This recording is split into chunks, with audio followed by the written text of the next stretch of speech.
पर जागरूकता हो, स्वस्थ रहे सारा संसार। जनहित में कार्यरत है अपना ये सम्मेलन। कोरोना वायरस के अदृश्य आक्रमण के तरीके से आज भी हम अनभिज्ञ हैं।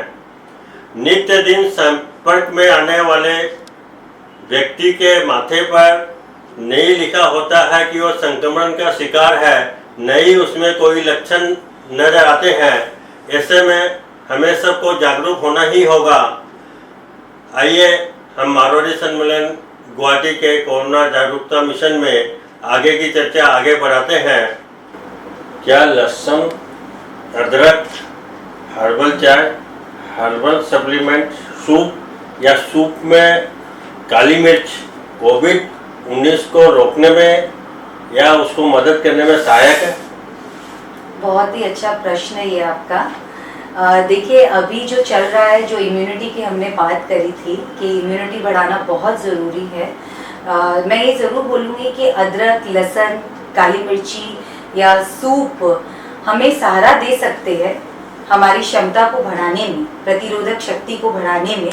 लेकिन अगर ये कहना गलत होगा कि ये कोविड-19 के पेशेंट को ठीक कर सकते हैं या उसे रोकने में हमें मदद कर सकते हैं लेकिन रोक सकते हैं, ये कहना गलत होगा। तो हाँ, ये लेना बहुत अच्छा है, इससे आपकी इम्यूनिटी बूस्ट होती है। और कंपैरिजन अगर हम करें, जो ये लोग नहीं लेते इस तरह की चीज़ें, तो उनके अंदर बीमारियां बहुत जल्दी उनमें पकड़ती हैं, वो जल्दी बीमार होते हैं। लेकिन अगर हम कुछ देसी नुस्खे, जैसे कि काली मिर्ची लेना है या अदरक है या लहसुन है या हम अदरक की चाय ले लें, तो इन सब चीज़ों से एक फ़ायदा ये होता है कि हमारे शरीर के अंदर हमारी इम्यूनिटी बढ़ जाती है और हम उतने जल्दी बीमार नहीं होते जितने जल्दी वो लोग बीमार होते हैं जो ये नहीं लेते। तो ये इम्यूनिटी बढ़ाने में काम करता है। ये जो इम्यूनिटी बढ़ाने के ये जो भी अपने घरेलू समझिए या भारतीय संस्कृति या अपने पूर्वजों की देन है, ये लुप्त हो गई थी। बिल्कुल सही, बिल्कुल सही, ये लुप्त हो गई थी। तो इसी पर अब सब कोई चर्चा भी कर रहे हैं, सोशल मीडिया वगैरह में भी सब जगह कह रहा है कि हमें लेनी चाहिए। क्या ये आयुर्वेदिक से संपर्क रखती है या फिर ये अपने आहार से संपर्क रखती है सब चीज़ें? देखिए, जो चीज़ आप बोल रहे हैं, अदरक, लहसुन, ये सारी चीज़ें अगर देखा जाए तो ये हमारे आहार से ही संपर्क रखती है कि हमारा आहार के अंदर ये आ रहा है। आयुर्वेदिक की हम बात करें तो वो एक अलग ही टोटली चैप्टर है जिसके अंदर और भी कई तरह की औषधियाँ और सारी चीज़ें होती है। लेकिन जहाँ तक की बात ये है कि अगर हम इनका सेवन करते हैं तो आपको ये भी ध्यान रखना पड़ेगा कि बहुत ज़्यादा भी आप इनका सेवन ना करें कि इसका आफ्टर इफेक्ट बहुत ख़राब होता है। वो कहते हैं कि excess of anything is bad, हर चीज़ की अति भी खराबी करती है शरीर में।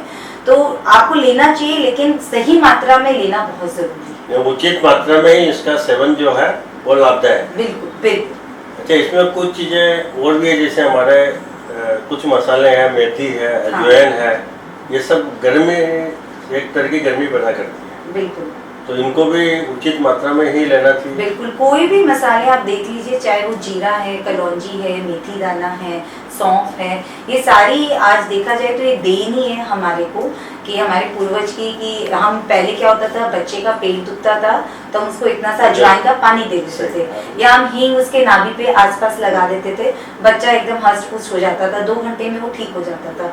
लेकिन आजकल क्या है, जितने नए नए उपचार आ रहे हैं, जितने नए नए तरीके के इलाज आ रहे हैं, टेक्निक आ रही है, लोगों को लगता है कि हमें गोली खा के फटाक से ठीक हो जाए तो ज़्यादा अच्छा है, इतना काढ़ा वाढ़ा पीने की क्या ज़रूरत है। लेकिन अब आप देखिए, वही प्रथा वापस से चालू हो गई।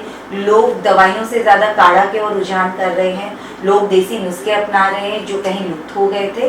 तो लेना बहुत ज़रूरी है, लेना भी चाहिए, ये बहुत अच्छा भी है, लेकिन उचित मात्रा में लेना। ये आपको पता होना चाहिए कि मेरे शरीर के अनुसार, अगर आपके शरीर के अनुसार आप पूरे दिन के अंदर अदरक भी ले रहे हैं, लहसुन भी ले रहे हैं और तरह तरह की दालचीनी पाउडर, मेथी दाना, सब चीज़ ले रहे हैं, ये सोच के कि ये मुझे लाभ देगा, तो नहीं, ये आपको नुकसान भी दे सकता है। बहुत ज़्यादा गर्मी कर सकता है आपके पेट में, आपके और कोई स्किन प्रॉब्लम दे सकता है, आपको अल्सर दे सकता है पेट में। तो उचित मात्रा होनी बहुत ज़रूरी है, उतना ही लीजिए जितना ज़रूरत है। मैंने इन सबकी उचित मात्रा ही स्वास्थ्य के लिए लाभदायक। बिल्कुल। इम्यूनो कम्प्रोमाइज पेशेंट्स जिनकी प्रतिरोधक क्षमता कम है या मेटाबॉलिक डिजीज से ग्रसित है, उनको कैसी डाइट लेनी चाहिए?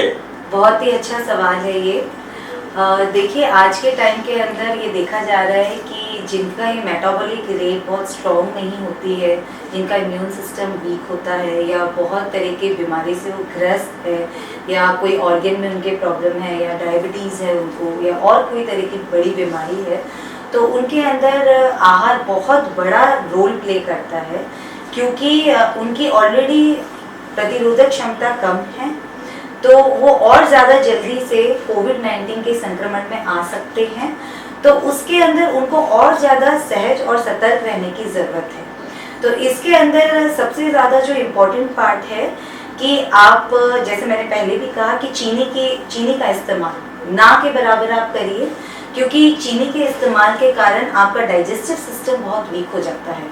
आपके चीनी से आपको एनर्जी तो फटाक से मिल जाती है, लेकिन बाद में आपकी पाचन क्रिया की जो शैली होती है वो धीरे धीरे और ज़्यादा कमज़ोर हो जाती है। उसी के साथ में अगर हम बात करें तो मैदा, कॉर्नफ्लोर, ये सारी जो कॉर्न स्टार्च, मैदा, कॉर्नफ्लोर, इस तरह की जो स्टार्ची चीज़ें हैं, ये भी हमारे पेट के अंदर एक जमाव का काम करती है। पाचन के लिए जहाँ पे गेहूं को कुछ घंटे लगते हैं, मैदे को पचाने के लिए उससे ज़्यादा घंटे लग जाते हैं। तो आपका आहार के अंदर आपको ये ध्यान रखना है कि मैं अगर मैदा मुझे खाने की इच्छा है तो उसको मैं गेहूं के आटे से बनाऊं, गेहूं के आटे का सेवन करूं, और अगर मुझे चावल खाने की ज़्यादा इच्छा है तो सफ़ेद चावल ना खाकर मैं ब्राउन राइस का इस्तेमाल करूं, क्योंकि उसके अंदर वैल्यूज़ ज़्यादा है, न्यूट्रिएंट वैल्यू ज़्यादा है उसके अंदर। तो आपके आहार के अंदर आपको वापस से स्विच करने की ज़रूरत है, छोड़ने की ज़रूरत नहीं है, लेकिन स्विच करने की ज़रूरत है। पूरे दिन के अंदर आपके, जैसे कि 2 कड़ी पत्ता हो गया, या 1 लहसुन की कली, सिंगल 1 लहसुन की कली हो गई, या अदरक का चाय हो गई, ग्रीन टी हो गई, और अच्छे नट्स के अंदर अगर हम बात करें तो हमारा बादाम है, काली किशमिश जिसे मुनक्का कहते हैं, अखरोट है, इनका सेवन। इसी के साथ साथ चिया सीड्स, फ्लेक सीड्स, इनके अंदर बहुत अच्छे ओमेगा फैटी एसिड्स होते हैं और बहुत मात्रा में इनके अंदर न्यूट्रिएंट वैल्यूज होते हैं जो हमारे बॉडी के लिए बहुत ज़रूरत है। और साथ ही साथ इसके साथ में हमारे को ये चेक करने की बहुत ज़रूरत है डेली बेसिस के ऊपर कि अगर आपकी इम्यूनिटी वीक है तो उस चीज़ में आपको ये ध्यान रखना ज़रूरी है कि आपका वजन कितना है। आप अचानक से पतले तो नहीं हो रहे, या अचानक से आप मोटे तो नहीं हो रहे। अगर आप ये हो रहे यानी आप कुपोषण का शिकार है, या तो आपके आहार में पौष्टिक आहार पूरा नहीं जा रहा है, तो उसको चेक करना भी बहुत ज़रूरी है। और साथ ही साथ में विटामिन डी बहुत बड़ा रोल प्ले करता है हमारे को और कई बीमारियों से बचाव के लिए। तो विटामिन डी कोशिश करें सप्लीमेंट ना ले और अच्छा आहार ले। विटामिन डी के जो सोर्सेज है वो आपको आराम से दही में मिल सकते हैं और कई तरह के नट्स में मिल सकते हैं। और साथ ही साथ आजकल देखिए धूप में हमारा इतना बैठना उठना रहा नहीं है, बट अगर पॉसिबल हो तो थोड़ी देर आप अपने धूप में भी अपना शरीर को ज़रूर थोड़ा सा समय दें। और ये सारी चीज़ें बहुत ज़रूरी है। अगर आप की दिनचर्या और दिनशैली अगर सही रहेगी तो आप बहुत जल्दी बीमार नहीं पड़ेंगे। सोनिया जी, आपने बहुत ही सुंदर तरीके से बारीकी से चीज़ को समझाया। मैं एक चीज़ जानना चाहता हूँ, ये हर एक व्यक्ति के लिए एक ही तरह की चीज़ें लागू है या फिर इनमें कोई बदलाव की ज़रूरत है? नहीं, बिल्कुल एक ही चीज़ें हर एक व्यक्ति के लिए लागू नहीं होती है। आज हम जो भी चर्चा कर रहे हैं ये हम कॉमन चर्चा कर रहे हैं। हर एक व्यक्ति की अपनी BMI रेट होता है, अपनी अलग तरह की बीमारी होती है, अलग तरीके का उसका लाइफस्टाइल होता है। उसी के ऊपर हम लोग कस्टमाइज प्लान बताते हैं या कस्टमाइज आहार कैसे लेना है वो बताते हैं। आज जो हमने चर्चा की है ये कॉमन चर्चा है कि हाँ, हमारे को ऐसे चीज़ें का इस्तेमाल करना चाहिए, अपने दिनचर्या में अपने लाइफस्टाइल में चेंजेस लाना चाहिए, आहार में चेंजेस लाना चाहिए, ताकि थोड़ी सी पॉजिटिविटी को हम टच कर सके अपने लाइफ में। और जो इतनी नेगेटिविटी फैली हुई है हर तरीके से हर जगह कोविड-19 से रिलेटेड, उसके अंदर भी हम पॉजिटिवनेस ला सकें। माने इसका माने ये हुआ कि यह हर तरह की बीमारियों में अलग अलग तरीका का ही हमें पोषण युक्त सामान लेना चाहिए। बिल्कुल बिल्कुल, जैसे कि आज अगर हम बात करें कि हम थायराइड पेशेंट को बोलते हैं कि आप सोयाबीन या मूंगफली का इस्तेमाल ना के बराबर करें, और वहीं अगर हम बात करें डायबिटिक पेशेंट की तो हम उनको बोलते हैं कि आप सोयाबीन का इस्तेमाल ज़्यादा से ज़्यादा करें। तो डिपेंड करता है कि आप किस बीमारी से ग्रस्त है, आपकी दिनचर्या क्या है, तो उसी के मुताबिक ही आहार भी हम प्लान करते हैं। अभी आपने मूंगफली कहा तो मेरे मन में मूंगफली खाने की इच्छा भी हो रही है। ये मूंगफली जो है तो अक्सर ये सुना गया है कि मूंगफली शरीर के लिए एक तरह का संजीवनी बूटी है। अब काफ़ी 99% तक देखिए ये सब लोगों ने माना भी है। जैसे मैंने हमेशा मैं कहती हूँ कि बच्चों को कुकीज़ ना खिला के आप चिक्की खिलाइए, मूंगफली पट्टी जो हम बोलते थे वो खिलाइए, उसमें गुड़ भी मिलेगा, आपको आयरन भी मिलेगा, साथ में मूंगफली के जो वैल्यूज़ है वो भी मिलेंगे। मूंगफली का तेल में खाना बनाना बहुत बहुत अच्छा है, ताकि आपको तेल के माध्यम से जो बाकी की चीज़ें आपके शरीर के अंदर चाहिए, जो मोनोसैचुरेटेड या पॉलीसैचुरेटेड फैट चाहिए, गुड फैट चाहिए, वो आपको मिल सकता है।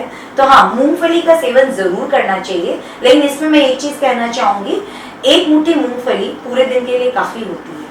लेकिन कई लोग क्या करते हैं, अब जैसे सर्दियों का जब समय आता है तो हम पूरा पूरा पैकेट लेकर ही बैठ जाते हैं और हम मूंगफली खा रहे, ऐसा नहीं होना चाहिए।